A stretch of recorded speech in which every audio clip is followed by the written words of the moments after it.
तो हम लोग जो है मरकुस का सुसमाचार पहला अध्याय 1 से लेके 15 वचन में रुककर जो है आज हम लोग बातों को देखेंगे। मरकुस का सुसमाचार का एक की वर्स है जो मरकुस का सुसमाचार को हमें अच्छी तरह समझ को देता है। की वर्स क्या है? वो की वर्स 10वां अध्याय चैप्टर 10 वर्सेस 45। मरकुस का सुसमाचार 10वां अध्याय उसका 45 वचन को जरा कोई भी पढ़ेंगे। 10:45।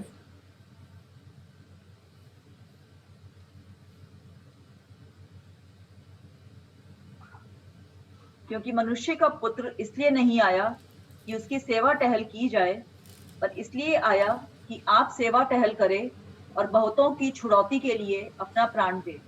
हाँ, बहुतों की छुड़ौती के लिए, नहीं तो बहुतों को उद्धार देने के लिए मनुष्य का पुत्र आया। ये है मार्क गॉस्पेल का की वर्स। लिख के लेना, मार्क गॉस्पेल का की वर्स है 10 वर्सेस 45।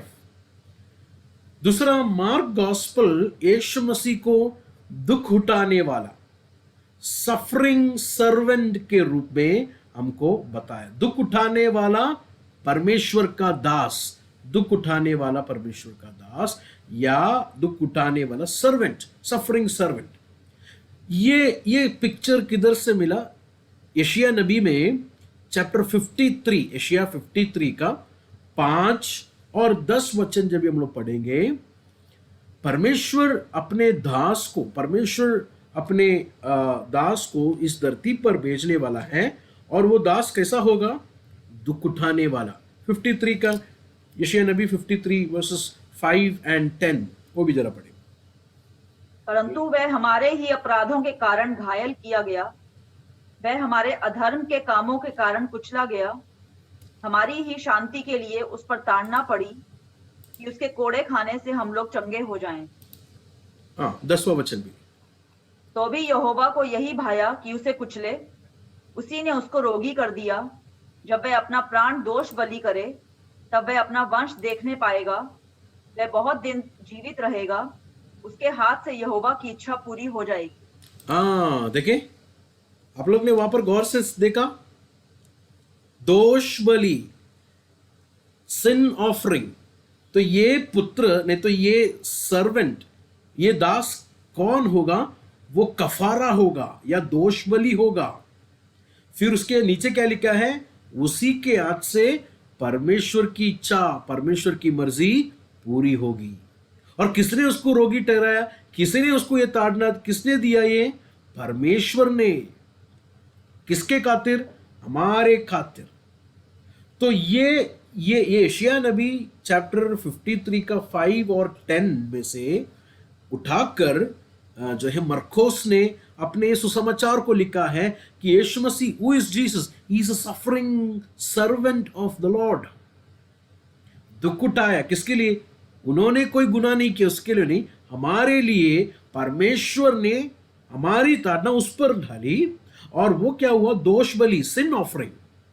और उसके हाथों से परमेश्वर ने अपनी मर्जी को पूरा की। ठीक है, तो ये एक इंट्रोडक्शन के रूप में मैं आप लोगों को बताता हूं। देखिए मरकुस का सुसमाचार कैसा शुरू होता है। मरकुस का सुसमाचार पहला अध्याय उसका पहला वचन देखिए, परमेश्वर के पुत्र यीशु मसीह के सुसमाचार का आरंभ, the beginning of the good news about Jesus the Messiah. मैंने आप लोगों को इंट्रोडक्शन बहुत अच्छे तरीके से आप लोगों को मैंने बताया कि मरकोस ने ये सुसमाचार लिखने का पर्पस क्या है। क्योंकि कलीसिया चर्च जो था बड़ा परसिक्यूशन से जा रहा है, बड़ा पीड़ा में जा रहा है। और चर्च को पीड़ा में कौन डाल रहा है? रोमन गवर्नमेंट, रोमन का सरदार, एम्परर जो है सर कलीसिया को पीड़ा में, परसिक्यूशन में डाल रहा है। तो पीड़ा में जाने वाला कलीसिया के हाथ में जब ये राइटिंग जब भी आएगा, मरकोस का सुसमाचार जब भी हाथ में आएगा, उनके अंदर कितना तसल्ली होएगा मालूम है? क्योंकि उनका प्रभु भी ऐसे पीड़ाओं से गुजरकर महिमा में प्रवेश किया। और ये पीड़ा से गुजरकर महिमा में प्रवेश किया हुआ ये यीशु मसीह का सुसमाचार है करके कहा है, इवेंगेलियन, सुसमाचार को ग्रीक में दिया वर्ड क्या है? इवेंगेलियन। क्या है इसका मतलब? इवेंगेलियन का मतलब गुड न्यूज। सिंपल बोलेंगे तो क्या है? Good news. एक्चुअली यहां पर मरकोस क्या कर रहा है मालूम है? उस जमाने का एक फेमस वर्ड है इवेंगेलियन, ने तो गुड न्यूज, उसको लेकर किसके साथ कनेक्ट कर रहा है? जीसस के साथ। देखिए, गुड न्यूज जो है ग्रीक कल्चर में एक नया वर्ड नहीं है, हमारे लिए नया वर्ड है, लेकिन उनके लिए एक नया वर्ड नहीं है इवेंगेलियन। जब भी एक राजा का बर्थडे होता है, या राजा का एनिवर्सरी होता है, या राजा को एक बच्चा होता है, तो सिटी सेंटर में आएंगे, ये राजा का मिनिस्टर लोग आएंगे या सोल्जर्स कोई भी है, वो लोग सिटी सेंटर में आकर वो लोग चिल्लाकर पुकार कर प्रोक्लेम करेंगे कि राजा को बेटा हुआ है। Good news. राजा जो है, नया राजा अगर अभिषिक्त हो रहा है तो नया राजा अभिषिक्त हुआ है कर राजा के बारे में बोलने वाला बात है ये इवांगेलियन। तो लोग बोलेंगे कि राजा को बेटा हुआ है, आगे का 3 दिन छुट्टी है। 3 दिन क्या है?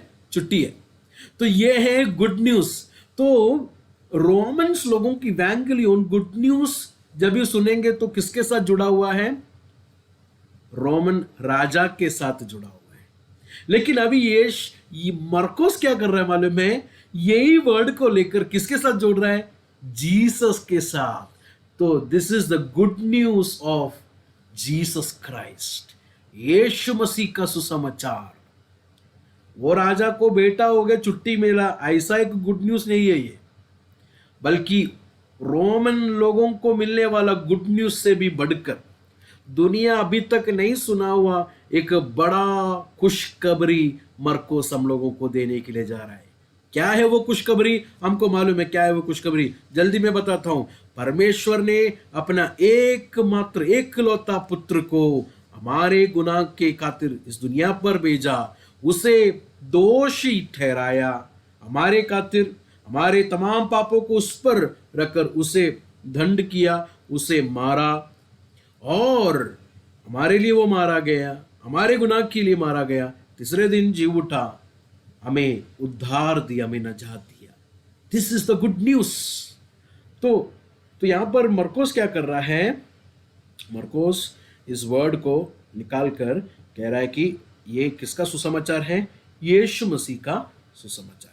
इधर मैं अभी 2-3 वर्ड जो है आप लोग के ध्यान में लेके आना चाहता हूं, आप लोग लिख के लेना। सबसे पहला देखिए, मरकोस का सुसमाचार पहला अध्याय 1 वचन में पढ़ता हूं, परमेश्वर के पुत्र यीशु मसीह का सुसमाचार का आरंभ।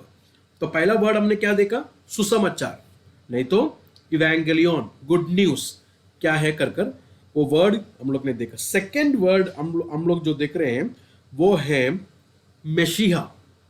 सेकेंड वर्ड क्या है? मेशिया, नहीं तो इंग्लिश में क्राइस्ट।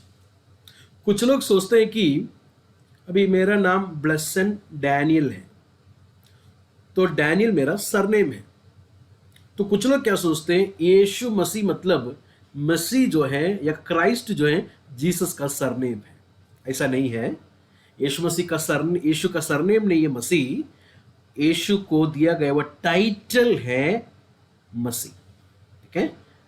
मसीह का मतलब क्या है? मसा मिला गया हुआ, नहीं तो अभिषिक्त, anointed one. What is the meaning of मसीहा? या मसीहा का मतलब अभिषिक्त, नहीं तो मसा मिला गया हुआ। ठीक है? तो यहूदी जो पहले युग के जो यहूदी थे, वो लोग अपने आप को अब्राहम के वंश, अब्राहम के बच्चे जानते थे, और परमेश्वर ने चुना कर उन्हें पता था, उन्हें यह भी पता था कि उनका जो पहला महिमा जो था, पहला जो शान था, ग्लोरी था, वो चले गया। उनको वो भी पता है उनके गुनाह के कारण वो चले गया। लेकिन लोग, एक भरोसा था उनके मन में, उनके अंदर एक होप था कि परमेश्वर जो है उनका खो गया हुआ जलाल को, खो गया हुआ महिमा को दोबारा देने वाला है। वो कैसा करेगा? परमेश्वर अपने मसीहा को इस धरती पर भेजकर, जो मोसेस का फिगर है, जो मोसेस ने किया उससे भी बेहतर या उस जैसा कुछ काम को ये मसीहा करने वाला है, और यहूदियों का, इसराइल का महिमा को, he will give back the glory to the Israel. ठीक है? ये बंदी से उनको सबको आजाद कर उनके देश को, उनके राष्ट्र को जो है मसीहा विल गिव रिस्टोरेशन, ऐसा उनका ये इच्छा था। इसीलिए मेशिया को लोग राजा जैसा देखते थे, क्योंकि दाऊद का जगह पर आकर, ठीक है, वो किंगडम को, डेविडिक किंगडम को क्या करने वाला है, रिस्टोर करने वाला है। Is going to restore the kingdom of David. David जिधर बैठा था उधर ये मसीहा आके बैठेगा, और उसका राज्य कभी खत्म नहीं होगा, इटर्नल रहेगा उसका राज्य। So he will be a king, so he will be like David कैसा था, वो पॉलिटिकल भी था, वो रिलीजियस भी था, ठीक है, तो पॉलिटिकल होगा और रिलीजियस भी होगा। ये था यहूदियों के मन में मसीहा का पिक्चर। क्लियर हो गया आप लोगों को? ठीक है, क्या था, एक पॉलिटिकल होगा, पॉलिटिकल राजा होगा, दूसरा रिलीजियस धर्म का व्यक्ति भी होगा, ठीक है, कर कर उन्होंने सोचा। एक हीरोइक फिगर है उनके मन में, मतलब अपना भाषा में, सिंपल भाषा में बोलेंगे तो इस्राएल का हीरो है मसीहा, जो उनके देश को दोबारा लेके आने वाला है, ठीक है। तो इस्राएल के मन में या यहूदियों के मन में मसीहा क्या था, super king, representative of God, परमेश्वर का दूत है, परमेश्वर का राजदूत है, परमेश्वर का रिप्रेजेंटेटिव है, ये सब उनके मन में। लेकिन एक बात उनके मन में नहीं है, क्या मालूम है, ये मसीहा परमेश्वर है कर कर ये सोच उनके मन में नहीं है। दिस मसीहा इज गॉड, ये मन में नहीं है उनका। वो राजा है, एक्सेप्टेड, पॉलिटिकल लीडर है, वो भी ठीक है, धर्म का लीडर है, वो भी ठीक है, हमारा राज्य का शान को, महिमा को दोबारा लौटा के देगा, वो भी ठीक है, लेकिन वो परमेश्वर है, वो उनके मन में, उनके कॉन्सेप्ट में नहीं है, ठीक है। तो ये बात आप लोग के मन में रखना है। इसलिए मरकोस देखें, जैसे ही यीशु मसीह बोलता है तुरंत क्या बोलता है, देखें आप लोग, जाइए मरकोस 1:1 में देखें, परमेश्वर का पुत्र, परमेश्वर के पुत्र यीशु मसीह का सुसमाचार। तो अभी पहला वर्ड हम लोग ने क्या देखा, इवेंगेलियन, गॉस्पेल, ठीक है। दूसरा वर्ड क्या देखा हम लोग ने, क्राइस्ट, मसीहा, ठीक है। तीसरा वर्ड क्या है, तीसरा वर्ड जो हम लोग क्या देख रहे हैं, परमेश्वर का पुत्र, परमेश्वर का पुत्र, द सन ऑफ गॉड। हम लोग मरकुस का सुसमाचार जब भी हम लोग पढ़ेंगे तो, हम लोग मरकुस का सुसमाचार जब भी हम लोग पढ़ेंगे तो परमेश्वर का पुत्र करके बातें आगे हम लोग देख सकते हैं, ठीक है। परमेश्वर का पुत्र करके बातें देख सकते हैं। वो दुष्टात्मा मिले हुए, दुष्टात्मा से जकड़े हुए लोग, उन लोग मानते हैं कि यीशु मसीह परमेश्वर का पुत्र है, ठीक है।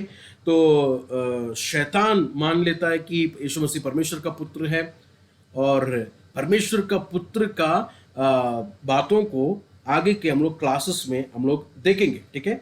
लेकिन अभी शुरू में ही ये बातें आप लोग के मन में ही रखना कि यीशु का सुसमाचार है, और वो यीशु कौन है, मसीहा है, और दूसरा परमेश्वर का पुत्र है, he is the son of God, परमेश्वर का पुत्र है, ठीक है। तो हम लोग आगे इस विषय को समझेंगे। आप लोग इधर तक समझ में आया कर मैं विश्वास करता हूँ। दूसरा वचन में जाएंगे, मरकुस का सुसमाचार पहला अध्याय उसका दूसरा वचन में देखिए क्या लिखा है, जैसा यशायाह भविष्यवक्ता की पुस्तक में लिखा है, देख मैं अपने दूत को तेरे आगे भेजता हूं, जो तेरे लिए मार्ग सुधारेगा। जंगल में एक पुकारने वाले का शब्द सुनाई दे रहा है कि परमेश्वर प्रभु का मार्ग तैयार करो और उसकी सड़कें सीधी करो, ठीक है। तो यहां पर हम लोग को क्या मिलता है, क्या समझ में आता है कि मरकुस जो है ओल्ड टेस्टमेंट से वचनों को निकाल कर कहता है कि ये मसीहा का जो गुड न्यूज है ना, ये मसीहा का खुशखबरी है ना, ये कोई नया न्यूज नहीं है। This is not something know which is found now, अभी खोज कर, अभी फाउंड किया हुआ, अभी निकाला गया वो कोई नया कॉन्सेप्ट नहीं है। ये पुराना नियम में भी यशायाह नबियों से या भविष्यवक्ताओं से परमेश्वर ने ऑलरेडी कहा है, ठीक है। तो यहां पर कुछ बातों को देखना है कि पुराना नियम, ओल्ड टेस्टमेंट जो है हमारा पढ़ाई के लिए, न्यू टेस्टमेंट समझने के लिए ओल्ड टेस्टमेंट बहुत इंपॉर्टेंट है। कुछ लोग बोलते हैं कि ओल्ड टेस्टमेंट का जरूरत ही नहीं है, बहुत गलत कर रहे। ओल्ड टेस्टमेंट अगर नहीं समझेंगे तो न्यू टेस्टमेंट समझने का बात ही भूल जाओ, नहीं समझ में आ पाएगी।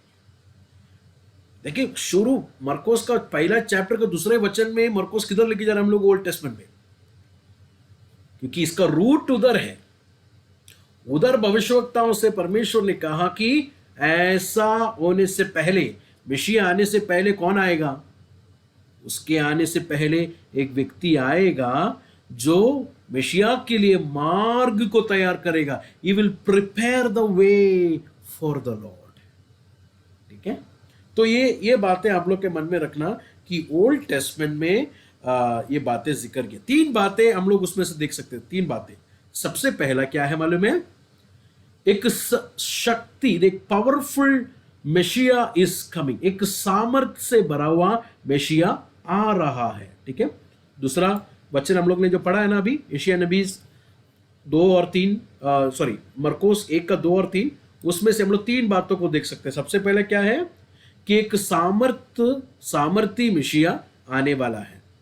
ओके, दूसरा मेशिया आने से पहले मेशिया के लिए रास्ता तैयार करने वाला आने वाला है। Okay, a messenger will come before Messiah to prepare his coming. किसके लिए आ रहा है? रास्ता तैयार करने के लिए। और तीसरा क्या है मालूम है? जो उस व्यक्ति का आवाज को सुनेगा, जो मेशिया का पहले आने वाला है, उसके आवाज को सुनेगा, उसके वचनों को जो सुनेगा, वो किसके लिए तैयार कर रहा है अपने दिल को? मेशिया को स्वागत करने के लिए अपने दिल को तैयार कर रहा है। ठीक है, 3 बातों को हम लोग मरकोस का सुसमाचार पहला अध्याय 2 और 3 में सीख सकते हैं। सबसे पहला क्या है? एक सामर्थी मेशिया आने वाला, एक मेशिया आने वाला है। एक दूसरा क्या है? मेशिया आने से पहले क्या हो रहा है? मेशिया आने से पहले ये मैसेंजर वो रास्ता को तैयार करेगा, दिलों को तैयार करेगा। और तीसरा, जो लोग उस मैसेंजर के वचन को सुनेंगे, मेशिया के लिए अपने दिल को तैयार करेगा। ठीक है, तो ये बातें आप लोग के मन में रखना। नेक्स्ट 4 से लेके, मरकोस का सुसमाचार पहला अध्याय 4 से लेके देखिए कैसा शुरू होता है। और ये आवाज किधर आ रहा है? तीसरा वचन में लिखा है कि जंगल में एक पुकारने वाले का शब्द, जंगल में पुकारने वाले का शब्द। और क्या है वो शब्द? प्रभु का मार्ग तैयार करो और उसकी सड़कें सीधी करो। प्रभु का मार्ग को तैयार करो। Prepare the way for the Lord. प्रभु के लिए मार्ग तैयार करो। ये प्रभु आपके दिल में आना चाहिए, इसलिए अपने दिल को क्या करना चाहिए? तैयार करना चाहिए। तो तैयारी करने के लिए एक पुकारने वाला आने वाला है मसीह आने से पहले। ठीक है, ये कौन पहले किसने बोला? मरकोस ने नहीं बोला, यशायाह ने ये नबूवत या भविष्यवाणी किया है कर मरकोस बोल रहा है। अभी वो आदमी को देखेंगे, पुकारने वाले का आवाज 4 अध्याय में देखें, यूहन्ना आया। देखें 4 अध्याय में क्या लिखा है? यूहन्ना आया। तो पढ़ने वाला को समझना चाहिए यूहन्ना ऐसे ही नहीं आया। यूहन्ना के बारे में सालों पहले भविष्यवक्ताओं के जरिए से परमेश्वर ने कहा कि ऐसा कोई आने वाला है। तो यूहन्ना इसी सीन में नहीं आया, उसके बारे में वाणी किया। यूहन्ना आया जो जंगल में बपतिस्मा देता। किधर दे रहा है? जंगल। ये जंगल वर्ड है ना, बहुत इंपॉर्टेंट है, अंडरलाइन करना। रेगिस्तान या बियाबान, उर्दू में सब लोग ये बोल सकते हैं, रेगिस्तान, बियाबान या जंगल, डेसर्ट। किधर बपतिस्मा दे रहा है? जंगल में। किधर पुकार रहा है? जंगल में। ये जंगल करके जो वर्ड है, ये डेसर्ट करके वर्ड है, आपको किधर लेके जा रहा है? आपके सोच में ये बातें किधर लेके जाएगा आपको? पुराने नियम में इस्राएल के लोग मिस्र से बाहर निकलने के बाद कनान की ओर जाने से पहले 40 साल किधर था? रेगिस्तान में, जंगल में घुमा फिरा, है कि नहीं? जंगल में प्रभु प्रकट हुआ, नबियों को देखे, भविष्यवक्ताओं को देखे। तो ये पिक्चर जो है भविष्यवक्ता, ये पिक्चर जो है उस पुराने बातों में हमें लेके जाता है। तो जंगल में बपतिस्मा देता और पापों की क्षमा के लिए मन फिरा का बपतिस्मा का प्रचार करता था। सारे यहूदी प्रदेश के और यरूशलेम के सब रहने वाले निकलकर उनके पास आए। सारे यहूदी और सब यरूशलेम के लोग आए। उसका मतलब यरूशलेम पूरा खाली हो गया क्या? कोई नहीं यरूशलेम में, ऐसा है क्या उसका मतलब? नो नो नो नो, उसका मतलब वो नहीं है। ये इंग्लिश में बोलते हैं हाइपरबोली। हाइपरबोली मतलब, इसको हिंदी में मैं समझाऊंगा। कोई कोई माँ अपना बच्चे को एक बार बुलाता, 2 बार बुलाता, 3 बार बुलाता, बहुत गुस्सा आता है तो एक फटका मारकर क्या बोलता है मालूम है? मैंने तुझे 100 बार बुलाया। कितना बार बुलाया? 100 बार। लेकिन एक्चुअली कितना बार बुलाया था? खाली 3 ही बार बुलाया था। उसको गंभीरता बताने के लिए 100 करके। तो हाइपरबोली है। तो यहूदी, तो वहां पर लिखा कि सारे यहूदी प्रदेश के और यरूशलेम के सब रहने वाले निकलकर उसके पास गए। इसका मतलब क्या है मालूम है? जॉन का, यूहन्ना का मैसेज शहर के अंदर हलचल मचाया। यही उसका मतलब। यूहन्ना का मैसेज किधर बचाया? हलचल मचाया। यरूशलेम यहूदियों का धर्म का सेंटर पॉइंट है। यहूदी धर्म का मेन जगह है, मंदिर है वहां पर, यहूदियों को सिखाने वाला उस्ताद लोग हैं वहां पर। वो सेंटर में जॉन का मैसेज, यूहन्ना का मैसेज उनको हलचल मचाया। तो लोग अभी किधर गए? शहर में से रेगिस्तान में, जंगल में गया। देखिए, जंगल में क्यों गया होगा? क्योंकि उनके अंदर एक आशा था कि प्रभु आ गया है, मसीहा आ गया है, एलिजा आ गया है। क्योंकि उनके दिमाग में एलिजा कभी नहीं मरा है, ठीक है? तो एलिजा दोबारा आएगा, एलिया दोबारा आकर क्या करने वाला है? वो नबी हमें पुनर्स्थापन करने वाला, हमें रिस्टोर करने वाला है। और ऐसा एक नबी आया, किधर आया? जंगल में आया। तो इसलिए शहर के सारे लोग किधर गए?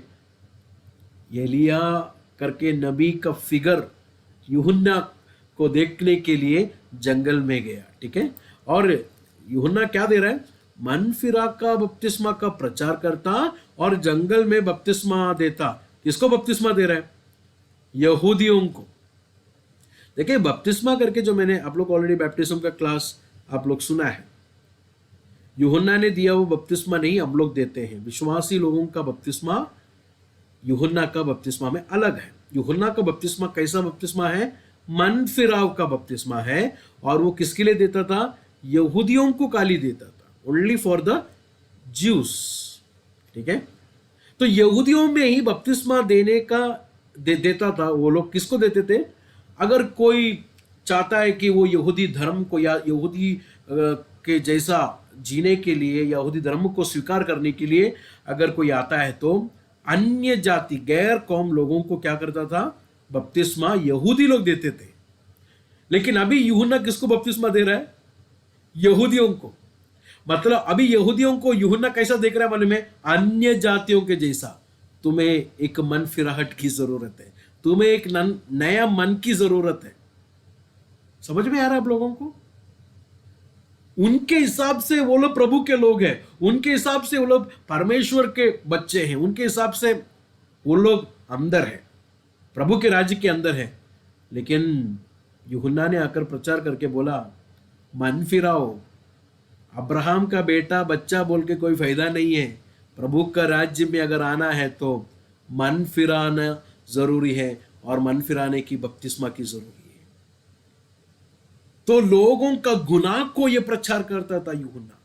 लोगों का गुनाह को क्या करता था? यूहन्ना प्रचार करता था, ठीक है? तो यहां पर आगे पढ़ेंगे हम लोग, और उसका भेष देखना कैसा है, कैसा कपड़ा पहना है, उसको जरा पढ़िएगा। 6वां वचन से जरा पढ़े, 6। यूहन्ना ऊंट के रोम का वस्त्र पहने और अपनी कमर में चमड़े का कटिबंध बांधे रहता था। तथा टिड्डियां और वन मधु खाया करता था। हाँ आगे। और यह प्रचार करता था, मेरे बाद वह आने वाला है जो मुझसे शक्तिमान है। तो देखिए, जब भी जंगल में लोग आया देखा तो कैसा कपड़ा पहन के है? सच में ये किसका बेटा है?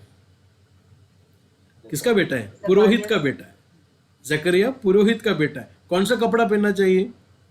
अच्छा, बहुमूल्य कीमती कपड़ा पहनना चाहिए। वो कपड़े को उतार कर कौन सा कपड़ा पहना है अभी देखिए। तो ये कपड़ा भेस देखा तो लोगों को पता चला ये तो साधारण कपड़ा नहीं, ये तो नबियों का कपड़ा है। खाना भी नबियों का जैसा, एलिया का जैसा खाना, एलिया का जैसा कपड़ा। तो भेस देखा तो नबी, बातें भी नबी का कर रहा है। तो ये कौन है? नबी है। इसलिए देखिए, यरूशलेम से आए हुए लोगों ने पूछा, क्या तू एलिया है? आर यू एलिया? हाँ, यूहन्ना का सुसमाचार पहला अध्याय में। फिर पूछा कि क्या तू वो नबी है? तो वो लोगों के अंदर ये आया कि एलिया आ गया है। किसके लिए आया है? हम लोगों का, इस्राएल को खो गया वो महिमा को वापस देने के लिए, हमारा परमेश्वर के साथ बंधन को, रिलेशनशिप को दोबारा नया करने के लिए एलिया आ गया कर उनका सोच में था। और उसका प्रचार देके आगे पढ़िए, 7 और 8 को जरा पढ़िए, 7 और 8। और यह प्रचार करता था, मेरे बाद वह आने वाला है जो मुझसे शक्तिमान है। मैं इस योग्य नहीं कि झुककर उसके जूतों का बंध खोलूं। मैंने तो तुम्हें जल से बपतिस्मा दिया, पर वह तुम्हें पवित्र आत्मा से बपतिस्मा देगा। मेरा पीछे एक आने वाला है जो मेरे से शक्तिशाली, मेरे से सामर्थ्य, is mightier than me, is superior than me.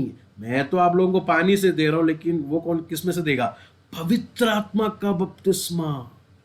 हाँ? और देखिए, यूहन्ना का एटीट्यूड देखे यहाँ पर, मैं उसका जूती का वार भी निकालने के लिए योग्य नहीं हूं।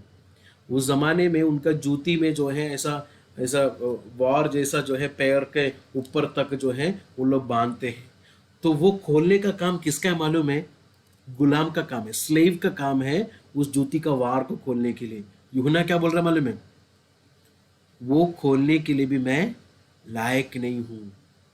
मतलब गुलाम से भी नीचे अगर कुछ टाइटल है तो वो मुझे दे दो। यूहन्ना का नम्रता देखे, आश्चर्य करेंगे। ये व्यक्ति कहता है कि मैं उसका जूती का वार। तो यूहन्ना मन फिराने का प्रचार खाली नहीं किया, यहूदियों के अंदर एक मनफिराहट होने की जरूरत है। तुम लोग सोच रहे कि अब्राहम के बच्चे तो तुम लोग स्वर्ग के राज्य में हैं, प्रभु के खास लोग हैं, ऐसा नहीं समझना। अब्राहम का बेटा होएगा या यहूदी होकर, इसराइली होकर पैदा होने से कोई परमेश्वर का बच्चा नहीं होता। यू नीड टू रिपेंट, आपको मन फिराना है। मन फिराएगा और मन फिराने का बपतिस्मा लेना है। ये खाली नहीं प्रचार किया, बल्कि और क्या प्रचार किया? मेरे पीछे आने वाला मेरे से जोरावर है, is mightier than me. Jesus को यूहन्ना ने पॉइंट आउट किया। जीसस के बारे में बोलता हुआ एक बात हम लोग ने क्या देखा? उसकी जूती का वार भी निकालने के लिए मैं योग्य नहीं हूं। I am not even want to be slave. उससे भी नीचे अगर कुछ है तो वो मुझे दे दो, ही इज सुपीरियर। और देखे क्या बोला है? मैं तो पानी से बपतिस्मा देता हूं, लेकिन वो किससे बपतिस्मा देगा? पवित्र आत्मा। मतलब क्या है? What is that meaning? Meaning is this कि ओल्ड टेस्टमेंट में पवित्र आत्मा एक व्यक्ति के ऊपर आता था, जाता था, विशेष लोगों के ऊपर, राजाओं के ऊपर, लीडर लोगों के ऊपर आता था, सारे लोगों के ऊपर नहीं था। लेकिन अभी मसीहा का युग शुरू हुआ है। अब पवित्र आत्मा स्थिर निवास करेगा एक व्यक्ति के ऊपर। वो कौन करने वाला है? Jesus Christ. और वो पेंटिकॉस्ट के दिन वो हो गया कर हम लोग देखते हैं, है कि नहीं? पेंटिकॉस्ट के दिन वो हो गया, वो बात को हम लोग देखते हैं। ठीक है, अभी हम लोग आएंगे 9 से लेके 11 वचन को जरा पढ़िएगा, 9 से लेके 11। उन दिनों में यीशु ने गलील के नासरत से आकर यरदन में यूहन्ना से बपतिस्मा लिया। और जब वह जल से निकलकर ऊपर आया तो तुरंत उसने आकाश को खुलते और आत्मा को कबूतर के समान अपने ऊपर उतरते देखा। और यह आकाशवाणी हुई, तू मेरा प्रिय पुत्र है, तुझसे मैं प्रसन्न हूँ। तो देखिए वहां पर क्या लिखा है, नौवां वचन में क्या लिखा है, और एक बार आप लोग के बाइबल में पढ़िएगा। उन दिनों में यीशु ने गलील के नसरेत से आकर यरदन में यूहन्ना से बपतिस्मा लिया। सेकंड इंपॉर्टेंट जगह कौन सा है? यरदन। पहला इंपॉर्टेंट जगह कौन सा था? मरुस्थल, जंगल। अंडरलाइन किया आप लोग ने, जंगल। वो किधर लेके जाता है हमें? पुराने नियम में। यरदन किधर लेके जाता है आपको? यरदन पुराने नियम में। यरदन को पार कर कर इस्राएल लोग किधर पहुंचे? कनान देश में, नया देश में। अब यीशु मसीह किधर आया बपतिस्मा लेने के लिए? यरदन में। ये क्या पिक्चर दे रहा है? यीशु मसीह के जरिए से मुझे और आप लोगों को एक नया जीवन की ओर प्रवेश। जिस तरह इस्राएल मिस्र के बंदीगरण से मरुस्थल में चलकर यरदन को पार कर कर नया कनान, नया देश में प्रवेश किया, यीशु मसीह उससे भी एक बेहतर रवांगी, उससे भी एक बेहतर एक्सोडस, उससे भी एक बेहतर निर्गमन हमें दे रहा है। क्या है मालूम है? मौत से जिंदगी की ओर हमारा नया देश, स्वर्गीय देश, प्रभु का राज्य, परमेश्वर का परिवार में मुझे आप लोगों को लेके आ एक न्यू रिवाइवल को यहां पर हम लोग पिक्चर देख रहे हैं। तो सेकंड इंपॉर्टेंट प्लेस क्या है? यरदन। पहला इंपॉर्टेंट प्लेस क्या है? मरुस्थल, जंगल, जहां पर उद्धार, जहां पर इस्राएल के लोगों को परमेश्वर ने लेके आया उद्धार का बातों को, नया क्या है? रिवाइवल को देख सकते हैं और एक नया सृष्टि को देख सकते हैं, एक नया काम को वहां पर देख सकते हैं जो यीशु मसीह करने वाला है। तो 10वां वचन में लिखा है कि 10वां वचन देखें, 10वां वचन में क्या लिखा है? और जब वह जल से निकलकर ऊपर आया तो तुरंत उसने आकाश को खुलते और आत्मा को कबूतर के समान अपने ऊपर उतरते देखा। ठीक है, तो सबसे पहला आकाश को खुलते हुए देखा। यह भी पुराने नियम में है। यशायाह नबी 63:17 से लेके 64 का 1 तक। यशायाह नबी 63 का 17 से लेके 64 का 1 तक आकाश को खुलते हुए देखा। पवित्र आत्मा कबूतर की नाई उस पर आता हुआ देखा। ये भी पुराने नियम में है। पहला शमूएल 16 का 13। पहला शमूएल 16 का 13। पहला शमूएल 16 का 13। और क्या वाणी हुआ स्वर्ग से कि तू मेरा प्रिय पुत्र है। पुत्र, आपको मालूम है जेनेसिस चैप्टर 22, उत्पत्ति 22 में परमेश्वर अब्राहम से क्या कहा? तू जिससे प्यार करता है इसहाक तेरा पुत्र।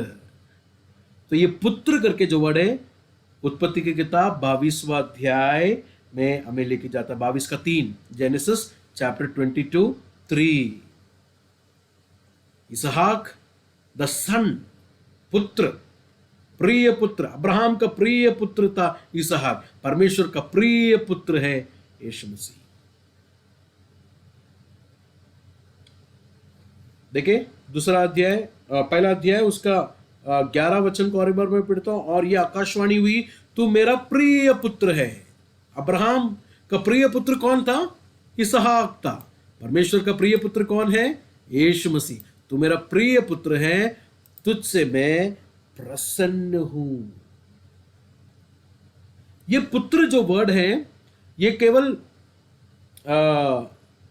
उत्पत्ति के किताब 22 के 3 में खाली नहीं, बल्कि जबूर, भजन संगीता 2 चैप्टर, सैम्स चैप्टर 2 में भी ये पुत्र का जिक्र किया है। सैम्स चैप्टर 2 जरा पढ़िएगा।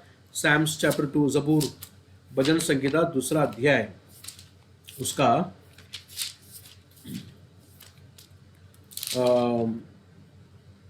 12 वचन को जरा पढ़े। 7 और 12 जरा पढ़े। भजन संगीता 2 का 7 और 12। मैं उस वचन का प्रचार करूंगा जो यहोवा ने मुझसे कहा, तू मेरा पुत्र है, आज तू मुझसे उत्पन्न हुआ। हाँ, पुत्र को चूमो, ऐसा ना हो कि वे क्रोध करे और तुम मार्ग ही में नष्ट हो जाओ। हाँ, तो देखिए भजन संहिता दूसरा अध्याय में भी इट्स टॉकिंग अबाउट सन, पुत्र के बारे में बात कर रहा है। ठीक है, पुत्र के बारे में। तो हम लोग ने उत्पत्ति पैदाइश 22:3 में, उत्पत्ति 22:3 में देखा कि प्रिय प्रिय पुत्र, और भजन संगीता 2:5, 7 और 11 में देखा पुत्र को चूमो, किस द सन। ठीक है, और क्या लिखा है, पवित्र आत्मा उस पर आया। यशायाह नबी चैप्टर 42:1, वो भी पढ़िए, पवित्र आत्मा उस पर आया। यशायाह नबी 42:1।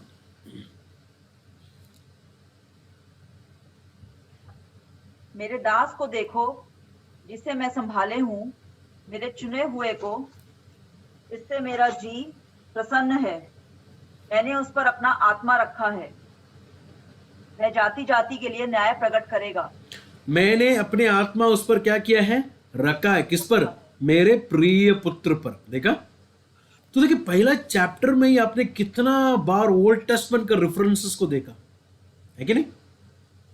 कितना इंपॉर्टेंट है ओल्ड टेस्टमेंट, पुराने नियम को समझना, पढ़ना। तो मरकुस जीसस के बारे में प्रेजेंट करने के वक्त ओल्ड टेस्टमेंट का भजन संगीता में से, सैम्स में से, जेनेसिस में से, एशिया नबी से, सब में से वचनों को निकाल कर कह रहा है कि ये नया बात नहीं है, बल्कि ये परमेश्वर ने, God has already promised about the son, about the servant. ये दास के बारे में, ये पुत्र के बारे में ऑलरेडी बताया है। ठीक है, आप लोग ने वहां पर देखा त्रिएकता परमेश्वर, द ट्रिनिटी, द ट्राइयून गॉड को देखा। 10 और 11 में देखिए, आपको ट्रिनिटी मिलेगा वहां पर 10 और 11 में पढ़ के देखिए। और जब वो जंगल से निकलकर ऊपर आया तो तुरंत आकाश को खुलते और आत्मा को कबूतर के समान अपने ऊपर उतरते देखा। तो वहां पर दो लोग हो गए, आत्मा और पुत्र, spirit and son. And verses 11, और ये आकाशवाणी हुई, तू मेरा प्रिय पुत्र है, तुझसे मैं प्रसन्न हूं। तो here is a trinity, father is telling, father is speaking, अपने आत्मा को पुत्र पर भेजा, आत्मा को बेटे पर भेजा और कहा कि ये मेरा प्रिय पुत्र है जिससे मैं प्रसन्न हूं। ठीक है, is this clear my brothers and sisters? Next, यीशु मसीह ने बपतिस्मा क्यों लिया? फिर मन फिराने का बपतिस्मा है, तो रिपेंटेंस का बैप्टिज्म है, तो यीशु मसीह ने बपतिस्मा क्यों लिया? यीशु को बपतिस्मा लेने का कोई जरूरत है क्या? क्योंकि बाइबल में, वचनों को मैं नहीं ले रहा हूं, लेकिन आप लोग जानते हैं बाइबल में ये बात क्लियर है कि जीसस इज सिनलेस। उसमें पाप नहीं था, उसने पाप नहीं किया। फिर पाप नहीं जानता था, पाप नहीं जानता था, पाप नहीं किया और पाप नहीं था। He had no sin, he did not do any sin, कर हम लोग वचन में देखते हैं। तो ये सिनलेस परमेश्वर, ये पाप नहीं किया वो परमेश्वर, पाप नहीं जानने वाला परमेश्वर ने फिर क्यों बपतिस्मा लिया? देखिए, मैंने आप लोगों का मेशिया जो है इस्राएल का हीरोइक फिगर है, नहीं तो इस्राएल को, नहीं तो यहूदियों को पूरा करके रिप्रेजेंट करता है मेशिया। तो मेशिया जब भी बपतिस्मा लिया तो ये बातें साबित करता है कि इस्राएल को इसी तरह पूरी तरह धोने की जरूरत है। ठीक है, सेकंड, ये बैप्टिज्म हम लोग आगे पढ़ेंगे, तो मरकुस को सुसमाचार में हम लोग आगे आएंगे, तो वहां पर स्पेशली चैप्टर 10 में आप आएंगे तो यीशु मसीह वहां पर एक बैप्टिज्म के बारे में कहता है। देखिए चैप्टर 10 का 38 जरा पढ़े, चैप्टर 10 का 38। यीशु ने उनसे कहा, तुम नहीं जानते कि क्या मांगते हो। जो कटोरा मैं पीने पर हूं, क्या तुम पी सकते हो? और जो बपतिस्मा मैं लेने पर हूँ क्या तुम ले सकते हो? हाँ, जो बपतिस्मा जो मैं लेने पर हूं क्या वो तुम ले सकते हो? तो यीशु का सेवकाई में Jesus knew that he is going to take a baptism. उनको एक बपतिस्मा लेना है। वो क्या है बपतिस्मा? यीशु मसीह का मौत को बताता है, यीशु मसीह का डेथ को। तो देखिए, जीसस का शुरू मिनिस्ट्री शुरू नहीं हुआ, उससे पहले ही यीशु आगे क्या करने वाला है कर कर दुनिया को बताया। He is going to take a baptism. इसलिए यूहन्ना के पास बपतिस्मा लेने के लिए आया तो यीशु यूहन्ना ने बोला, अरे गुरु नहीं, आप मुझे बपतिस्मा देना चाहिए, आप मेरे से क्यों ले रहे हैं? तो यीशु मसीह ने कहा कि ऐसे ही हो, क्योंकि इसमें से पूरा धार्मिकता, पूरी राष्ट्रबाजी पूरा हो। राष्ट्रबाजी को पूरा करने के लिए वो गुनाहगार नहीं है, you don't need to repent from any sins, बल्कि आगे आने वाला एक बैप्टिज्म को रिप्रेजेंट यीशु मसीह ने किया और परमेश्वर के धार्मिकता को पूरा किया। 12 वचन और 13 वचन जल्दी आएंगे। 12 वचन और 13 वचन में, तब आत्मा ने तुरंत, तुरंत अंडरलाइन करना, तुरंत, तुरंत। उर्दू में तुरंत है क्या पता नहीं, उर्दू में क्या है, लेकिन हिंदी में तुरंत, फौरन। ये वर्ड कितना बार रिपीट हो गया मालूम है मार्क में? 41 टाइम्स। 41 टाइम्स, 41 टाइम्स मरकोस का सुसमाचार में तुरंत, फौरन करके रिपीट किया है। तो तुरंत आत्मा ने किधर भेजा? आत्मा ने तुरंत जंगल की ओर उसे भेजा। जंगल में 40 दिन तक शैतान ने उसकी परीक्षा की। आपने एक बात देखा, मेशिया का दुश्मन रोमियो लोग नहीं है, रोमन गवर्नमेंट नहीं है। मेशिया का दुश्मन आंखों से दिखने वाला कोई सिपाही या गवर्नमेंट, कोई एम्परर, कोई राजा, वो लोग नहीं है। The enemy Messiah is going to face is सातान, नहीं तो सैटन। यहां पर ही पूरा पिक्चर हम लोगों को मिल रहा है। हमारा युद्ध यीशु मसीह कोई रोमन गवर्नमेंट से या रोमियो का बंदीकरण से आपको छुड़ाने के लिए नहीं आया ये मेशिया। ये मेशिया का उद्देश्य ही अलग है कर कर मार्क हमें बता रहा है। वो रियल दुश्मन को आके मिल रहा है, the true enemy of Mankind. इंसान का, मानवता का एक सच्चा और ट्रू एनिमी, दुश्मन है, उसके साथ मुठभेड़ हो रहा है। ठीक है, उत्पत्ति की किताब 3 अध्याय 15 वचन में जब भी पढ़ेंगे, जेनेसिस चैप्टर 3 वर्सेस 15, वो मुठभेड़ के बारे में, वो एनकाउंटर के बारे में हम लोग वहां पर ही पहला ही चैप्टर में पेजेस में हम लोग देख सकते हैं। पढ़िए 3 का 15। और मैं तेरे और स्त्री के बीच में और तेरे वंश और इसके वंश के बीच में बैर उत्पन्न करूंगा। वह तेरे सिर को कुचल डालेगा और तू उसकी एड़ी को डसेगा। हाँ, तो देखिए वहां पर सांप के साथ, सांप के सिर को कुचलेगा वो मेरा बेटा, लेकिन उसके बदले में ये बेटा को भी क्या होगा? एड़ी, एड़ी को डसेगा। तो ये एक फाइट, एक स्ट्रगल है। यहां पर सांप का सर, कुछ सांप का सर गया तो फिर कोई काम का नहीं हो। The end of evil, the end of evil, and this is the beginning of that. ये इसका शुरुआत हो रहा है। यीशु मसीह आया है और जंगल में किसको मिल रहा है? जंगल में शैतान, सातान, सैटन, दुश्मन के साथ परीक्षा। और देखिए वहां पर एक बात वहां पर ऐड किया, 40 दिन तक शैतान ने उसकी परीक्षा की और वह वन पशुओं के साथ रहा। He was among the wild beast। ये मेरा एक सजेशन है। ये किसका पिक्चर दे रहा है मालूम है? पहला आदम। पहला आदम भी किसके बीच में था? जानवरों के बीच में था। लेकिन पहला आदम का प्रॉब्लम क्या मालूम है? शैतान का परीक्षा में गिर गया, तो आखिर आदम शैतान की परीक्षा को जीता। समझ में आ रहा है आप लोगों को? तो वन पक्षियों के बीच में यीशु मसीह था और स्वर्गदूत उसकी सेवा करते रहे। आपने एक बात को नोटिस किया? लूका का सुसमाचार पढ़ो, मत्ती का सुसमाचार पढ़ो, 3 बातों को देखते हैं कि यीशु मसीह, शैतान ने यीशु मसीह को कहा कि पत्थर को बोल रोटी बन जा, यरूशलेम मंदिर के पास से कुचल के गिर, पहाड़ की चोटी पर लेके जाकर कहा कि ये पूरा दूंगा। ये सब इधर डिटेल्स नहीं दिए हैं। दिया है क्या इधर डिटेल्स? दिया है ऐसा सा नहीं। उधर हम लोग देखते हैं कि यीशु मसीह शैतान को जीता करके देखते हैं कि नहीं? शैतान की कोई परीक्षा में यीशु मसीह नहीं गिरा, यीशु मसीह सामर्थ्य से जीता कर हम लोग देखते हैं।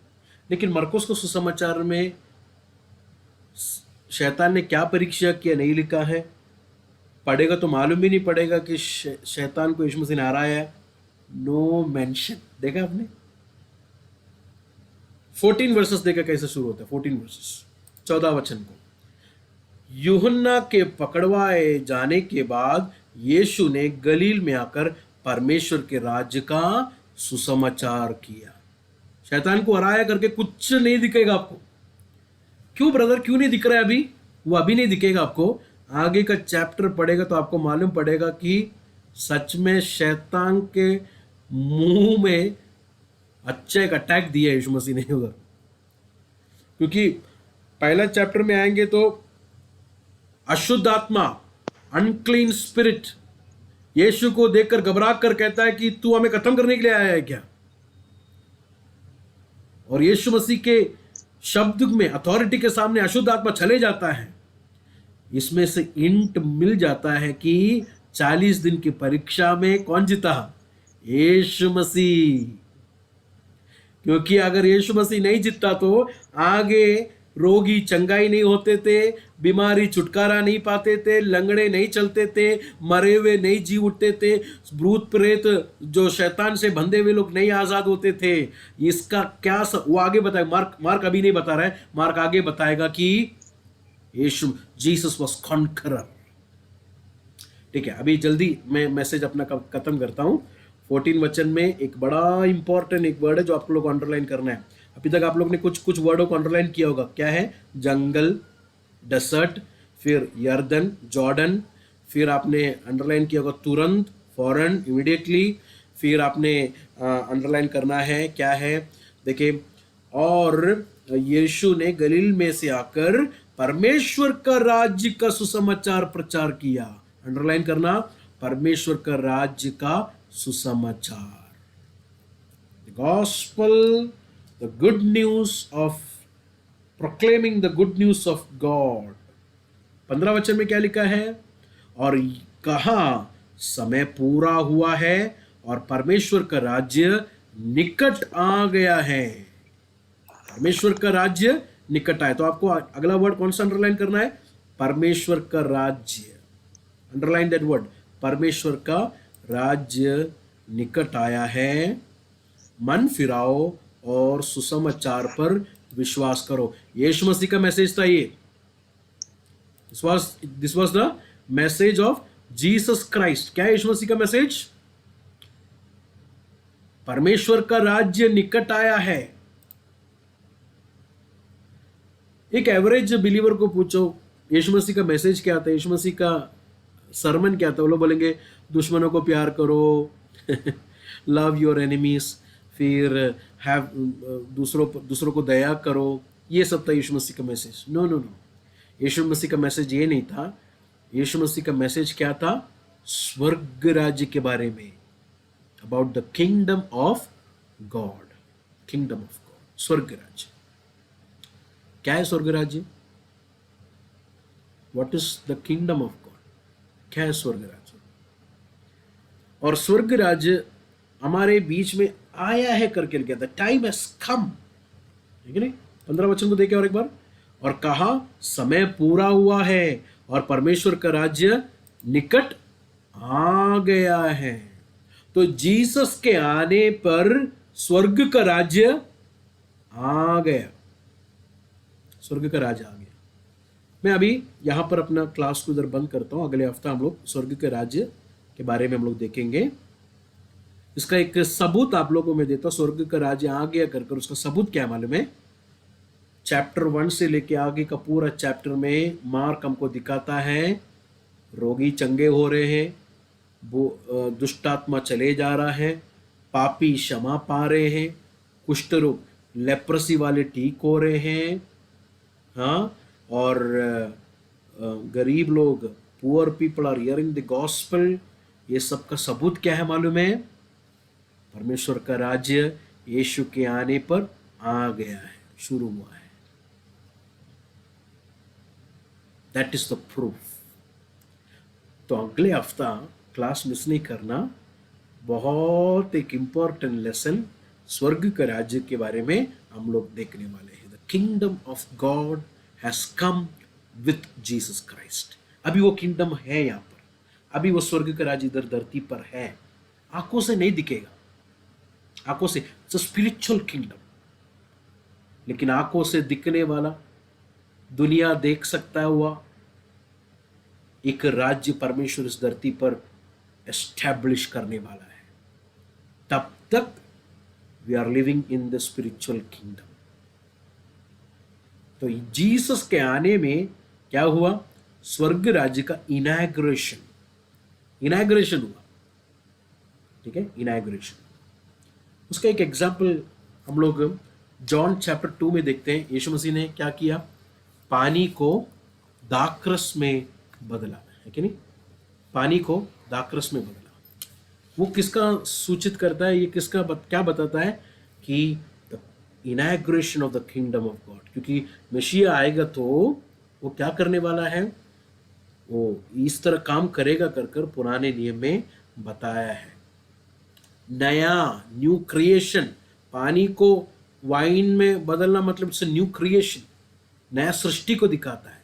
तो नया सृष्टि का आरंभ जीसस के आने में हो गया है। और ये स्वर्ग के राज्य में प्रवेश कौन हो सकता है? अब्राहम का बच्चा होकर पैदा होगा तो नहीं होगा, यहूदी से पैदा होगा तो नहीं होता है, बल्कि क्या है?